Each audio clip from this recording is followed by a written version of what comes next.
8-point lead. Okay, so speaking of those turnovers, this was a team that was not ready to play a team that was ready to play. If we could see those first 4 turnovers in a row, because they came bang, bang, bang, bang, and it's the shell shock of this. And so there's the first snap.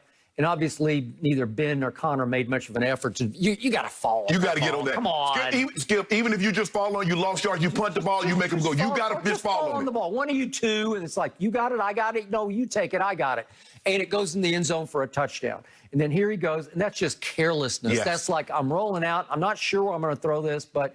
And then that's just a little high and wide, but he maybe should have snagged it, and it turns into an interception. Then that one gets popped up in the air, and frankly, I'll be the first to admit, I don't even know who that guy was. Some backup defensive lineman, and he makes the catch of his life. Right. Okay, well, that's just like not meant to be. You're like, oh, my God.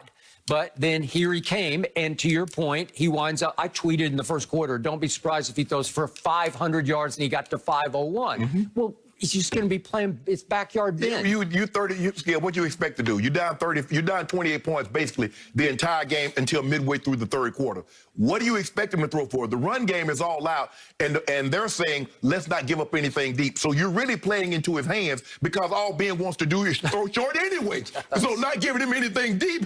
So basically you're just conceding. Okay, take the 10, take the 12, take the 15. We're just not going to give you a 30, 40-yard touchdown. And so Ben ends up with a pile of numbers, Skip. But they were meaningless. You can't turn the ball because you do realize the reason why you got to that number is because you put the Steelers in the hole to begin with. You did. So to me, even Ben with half an arm is still very dangerous for the reason you just said. Yes. But in the end, rising above this game was the kid I still love. And we've gone back and forth about him on the show. To me, the Browns are all about Baker Mayfield.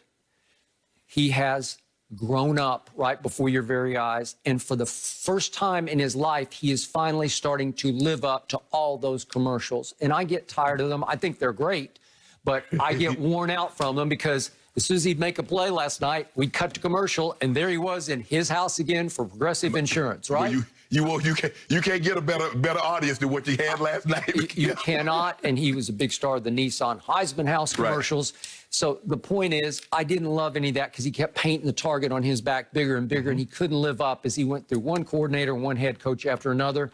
And finally, Coach Stefanski has been the best thing that ever happened to him post-Lincoln Riley at Oklahoma, obviously, because all of a sudden he's got a comfort zone. All of a sudden, and you have disagreed with me on this all year long, the second best thing that ever happened to Baker Mayfield was, and I'm knocking on wood for Odell because I still think he's got a big, good heart and a huge talent, but when Odell went down and out, it clarified the receiving core for Baker, where he wasn't so Odell-centric anymore.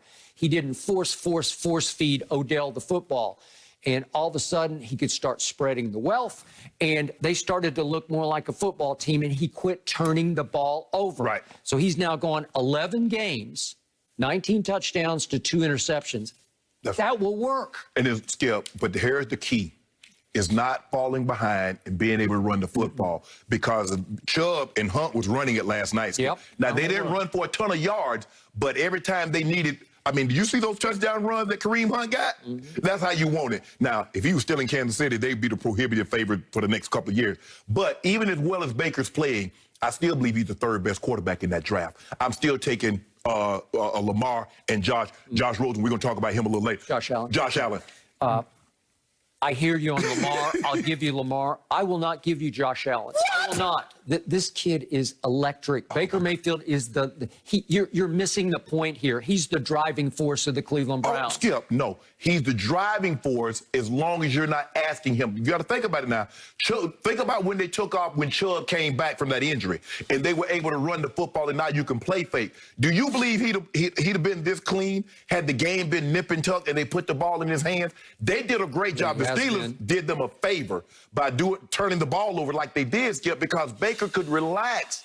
They took all the pressure off him. You remember, it was just a few weeks back in Week 14. It was December the 14th on a Monday night. Baker played Lamar head up, and they went back and forth. Can you top this? Yes, I can top that. And they went back and forth, and it ended up 47-42 Baltimore. It was a launch game for the Ravens. And just imagine if Lamar hadn't gone out. Lamar might have had 300 yards rushing, and it wouldn't have been that close. Y'all got a couple of drives of McSorley. Yeah, but Baker Mayfield was electric in that game. He'll be electric. Again, am I going to pick them to win at Kansas City? I am not. But will anybody pick them to win? Nobody will, and that's when they will be dangerous. Exactly. Yep. Skip, here's the thing. We saw this coming, and what normally happens, if you whatever you're weak at in the regular season, and you're fortunate enough to make the playoffs, when it gets exploited in the playoffs, it gets exacerbated.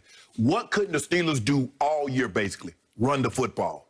Okay, so now you can't run it come playoff time. They don't even worry about running. Now, I don't know what they're going to do in the draft, but they need to get a back, or they need to say, lineman, instead of all these pass sets, we're going to need you to put your hand in the dirt and come off the football. Now, one or two things, and they both might be true. But when you can't run it or you have issues, it gets exacerbated come playoff times, and it makes it look bad. But, Skip, they've been like this. They couldn't run the football. It just got exacerbated last night. On 3rd and 1, Skip, you got to get 3rd and 1. You got to stay on the field. They hand the ball to the fullback, and it's not his fault. He loses a yard. And then it's 3rd and 1. Ben tried to throw a quick pass. He gets batted up in there, and it's picked. Yep. Because you can't run it. Yep. All I know is if Big Ben Roethlisberger threw for 501 yards last night, it's hard for me to believe that he's going to hang him up off that game. No. And he sat on the bench, and he was crying real tears. I don't think those were crocodile tears. Well, if I'm a fan, I'm crying too, because you turned it over 5 times. He did. Well, he did. He turned it over 4 times. The center, the first one on Posse. But at home, if you're going to lose the turnovers 5-0, you're going to lose. You're lucky, because if you're on the road and you lose 5-0, you're going to get beat by 30. You are going to get beat. Skip, look, in today's game, the quarterback is making so much money. It's hard, Skip. It's not like it was when Roger Staubach and all them other guys making $300,000-$400,000. We're getting punished. Skip, now they protect the quarterback. And how do you just walk away from $30 million? How do you just say, you know what? Nah, I'm good. Where else you going to make that kind of money at? And if you notice, Skip, you hear more and more guys. You hear Aaron Rodgers says, "What? Now Aaron is playing unbelievable, but he says he wants to play into his 40s." Sure, Russell Wilson says he wants to play into his 40s. Skip, the money is just too good to walk away, and guys are playing at an elite level. The question is, the Steelers going to have to do some things, Skip. The Ben is going to have, I don't know, like I said, he just came off the elbow ligament, so maybe that had a lot to do with it, Skip. But I just don't know if you can just dink and dunk your way to championships. You got to push the ball down the field. You have to be able to run the ball sometime. They can't run the ball no time. That is true. And then they fell behind it, so now the run game and guys just, it's going to... So, allow me to say that if Baker Mayfield ever so much as wins 1 Super Bowl in Cleveland, Ohio... Oh, they'll build a statue. Well, he might be even bigger than your man LeBron James. Oh, in Cleveland. I don't know. I don't know about that, because is football not bigger than basketball in Cleveland? Yeah, of course. Yes, of course. it is. It's been there for so long, Skip. But yeah, you're right. I mean, if you were to win there are certain places, Skip, that if you win Super Bowls, to a lack of a better word, sacrilegious, you're God. And Cleveland is one of those places. You would be a god. You look at what Jim